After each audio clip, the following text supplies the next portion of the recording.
Ito ay homemade nagaraya coated peanut. Nakatikim na ba kayo ng nagaraya? Di ba ang sarap? Napakadali lang gumawa nitong ala nagaraya coated peanut. Ito na yung nire-repack na nabibili natin sa tindahan. Sa dami ng magagawa nito, ang laki ng kikitain mo. Kaya kung gusto mo ito gawing pang negosyo, tara umpisahan na natin. At dito maglagay lang tayo ng half cup ng tubig, half teaspoon ng asin, at 1 tablespoon ng suka, at 3/4 cup ng asukal. Once kumulo na, ilagay na natin ang margarine. Hintayin na lang natin na matunaw ang margarine bago natin ito hanguin. At palamigin lang muna natin ito at iset aside. At dito, meron tayong 250 grams na mani.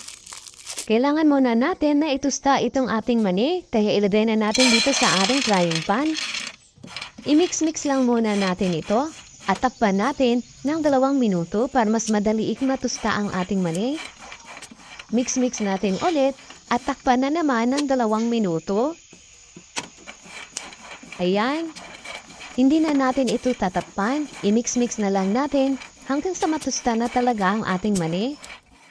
Ayan, amoy tostado na ang ating mani. Pwede na natin ito hanguin. At dito meron tayong isang itlog.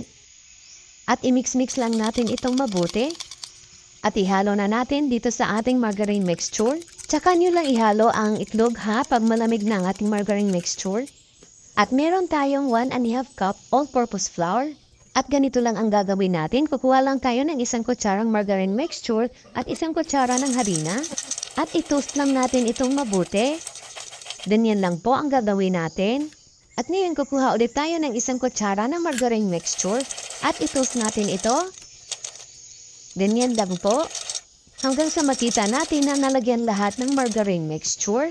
At ngayon, lagyan na naman natin ng harina. At i-toast natin ito ulit. At ulit-ulitin lang natin ito hanggang sa kumapal ang coat ng ating mani. Medyo nakakapagod itong gawin pero masisiyahan ka naman sa resulta. At ayan, makapal na ang coat ng ating mani. At malapit na rin maubos ang ating harina. Marami pang natirang margarine mixture. Pang 1 kilo kasi ang margarine mixture natin. Kaya tibaygin na lang sa 4 ang margarine mixture natin kung 250 grams din ang gagawin nyo. Parang 25 to 30 beses nag-toast dito pero sulit naman. Talagang kumapal ang coat ng ating mani. Ayan o.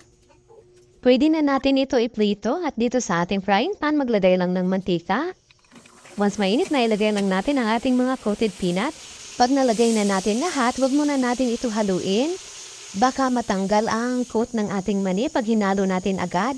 Hintayin muna natin na mag-light brown ang ating mani. Tsaka natin ito haluin. Ayan.